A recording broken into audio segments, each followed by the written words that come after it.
Good morning. Hope all is well. I'm not late, but I'm not early either. Oh well.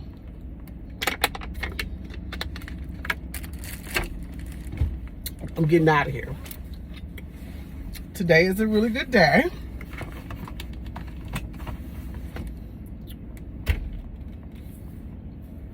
Kind of want to talk about some things. I had a very thought-provoking conversation with the old colleague of mine. He and I worked together before.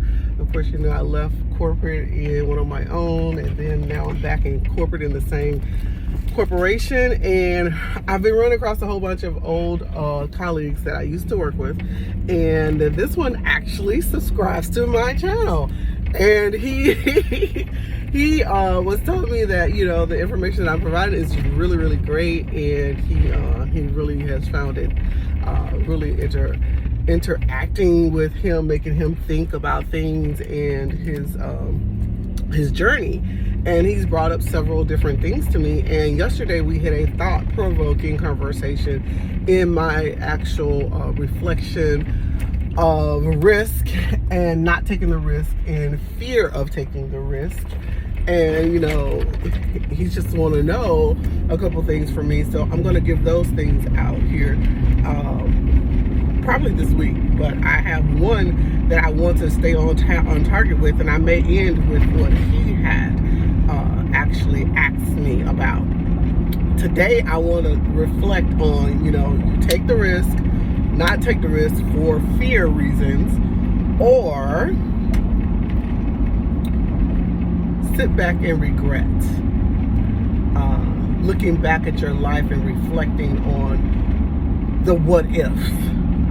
What if I did take the risk? What if I didn't take the risk? And now where am I? You know, at this point in my life, I'm mid-crisis here, and I reflect a lot on, you know, the things I have done and how I could have done them differently, and how it could have been beneficial for me to know the information I know now. Of course, this is all irrelevant because now I'm where I am and I can't go back.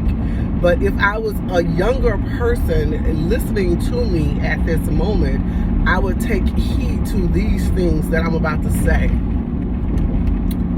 One, don't ever not listen to an older person. They're just giving you information of how they had to go through the process, because one day you're going to get to the same point that they are at. That's one. Two, I wish I had, and this is probably going to sound really ugly because I know I'm going to cross everything my mom and dad probably said to me. I wish I hadn't gone to school. I wish I'd done trade school. I wish I'd done the adjuster thing in the beginning. I wish I had done a lot of things way earlier on and made the money and then went back to school. Because school's always going to be there, but your parents always push to use school. There's so many trades out here, and this is something, you know, that I know is going to go against everything.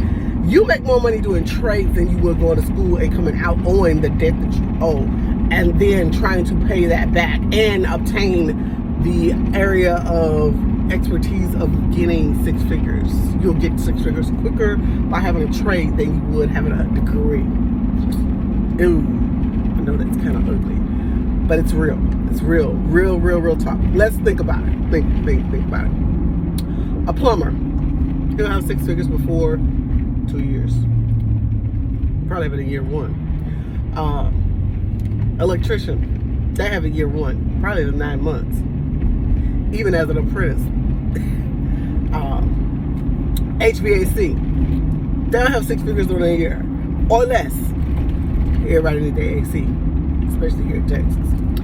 Hairstylist. I was a hairstylist. I'm gonna be honest with you. I still am a hairstylist. And I made, and I'm telling you this from my personal experience. I was working corporate every day, 8 hours. I only did my hair salon Tuesday through Friday from 4-ish, 5-ish to when I finished, 9, 10-ish max. And then on Saturday, I was in there 6 a.m., maybe sometimes 5 if I had to have somebody in there until I finished, which is sometimes 3, 4, 5-ish.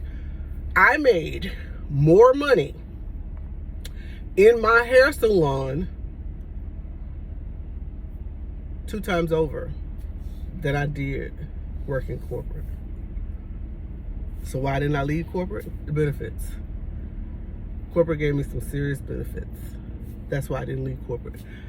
So much so, just being honest and telling truths here, I paid for things cash that I probably would have not been able to do so. I built my own salon, gutted it out, cash. Salon and barbershop. I paid for an expensive event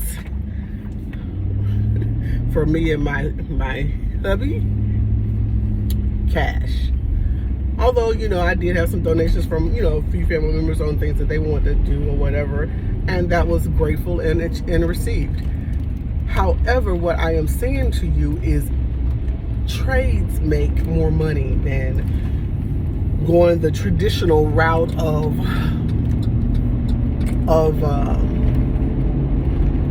college, unless you're going to specific degrees. And even when you go to specific degrees, sometimes it takes you 5 years or 6 years to get to that level of even having 6 figures that you can clear, not you doing your internship and all that type of crap, but so you can enjoy it. So think about those things. Trades are going fastly in a direction where there are not enough people in trades, and the younger people are not wanting to do trades because it's work. But in order for you to get to anything in life, you have to work. Although I'm not currently in a salon, I still do hair. Someone called me and said do hair, I'll do it. No problem. I'm just mobile. I refuse to have a salon building anymore because there's so much things that go into having a salon building, barbershop building.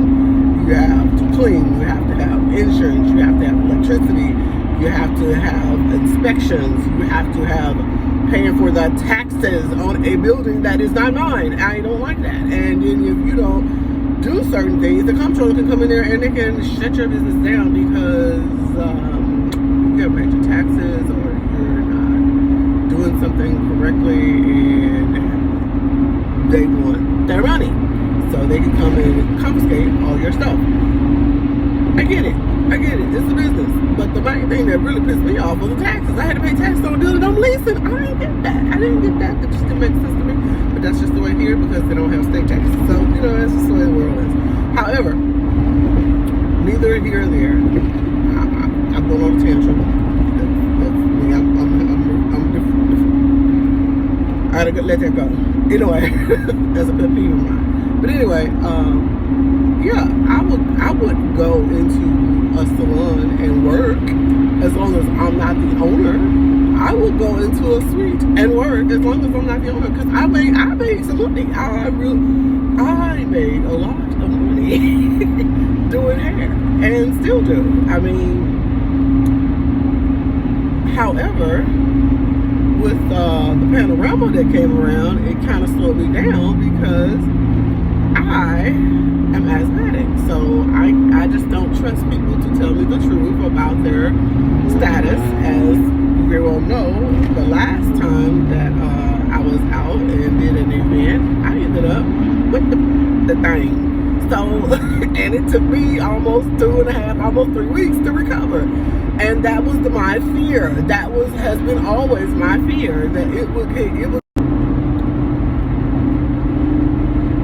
that was my fear, that it would take me down, and it did exactly what I thought it was going to do. It took me down. Thankfully, it didn't take me down to where I was crippled, down or below being able to recover, but it did take me a minute to recover. And the last thing I want to tell you, I'm going on a tangent, I get off on deep end. The last thing I want to tell you about is my third thing I want to make. I bring a point of, you want to be able to leave a legacy back here. Something that your kids' kids can reflect on you. And if you don't start early in trying to get your risk, fear over yourself, then you're going to be sitting here twiddling your thumbs trying to figure out, well, how, why, I shoulda, coulda, It doesn't work like this. Sitting still, sitting on the bench does not make you money. It makes you some money, but it doesn't make you big bucks. You gotta get out there and do the work.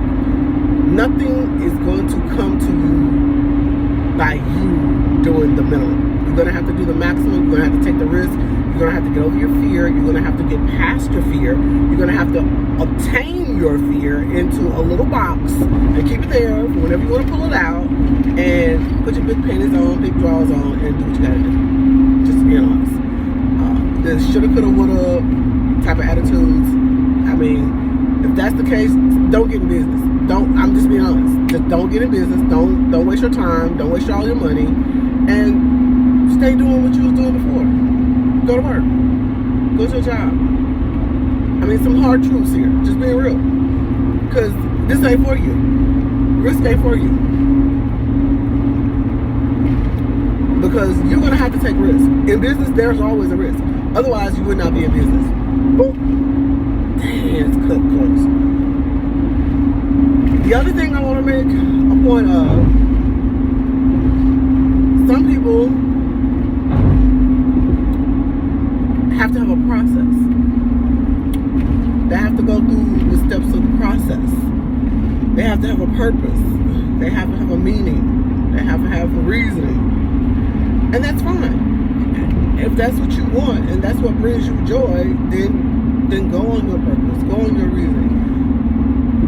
But no, sometimes that's your purpose. That's your meaning. And everybody not going to go there for you. Only a few, maybe some, maybe many. We don't know, because I don't know the purpose. But be prepared while you're on your journey for purpose to deal with risk.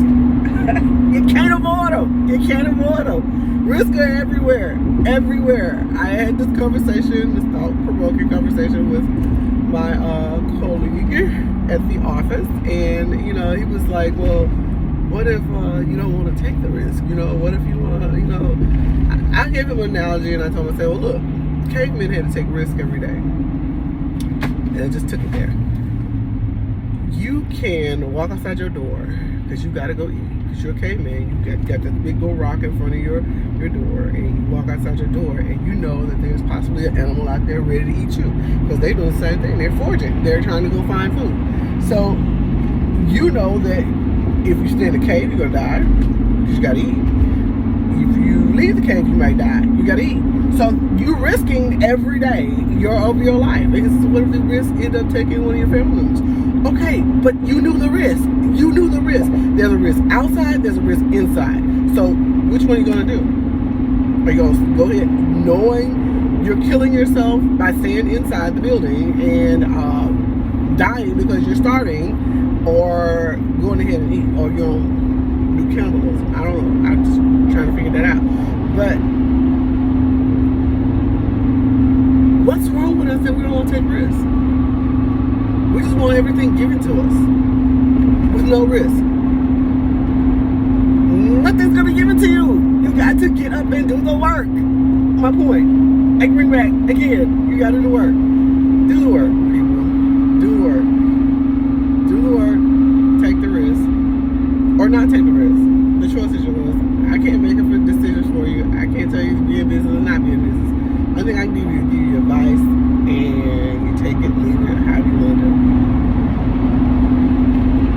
I appreciate y'all for listening. I appreciate y'all for tuning in. It has been really great this week. I have really had some pushback, and I like it. I love it. You guys are preparing me for my defending of my dissertation, so I appreciate it. And keep giving me thoughts. Keep giving me comments. Keep giving me ideas to add to my repertoire of questionings that I have to prepare for. appreciate you. Please like, subscribe, and I shall see you in the next. Oh, comment below. Please comment. Your comments and your personal comments that have been reaching out to me have been really, really great and amazing. I appreciate each and every one of you. You guys are the heart, soul, and beat of this channel, and I appreciate it. Look forward to seeing you guys in the next video. Have a great one, and enjoy your Wicked Wednesday. Woohoo! We're hump day. We're about to end it up here in a couple days. So you guys have a great one. I'll chit chat with you tomorrow.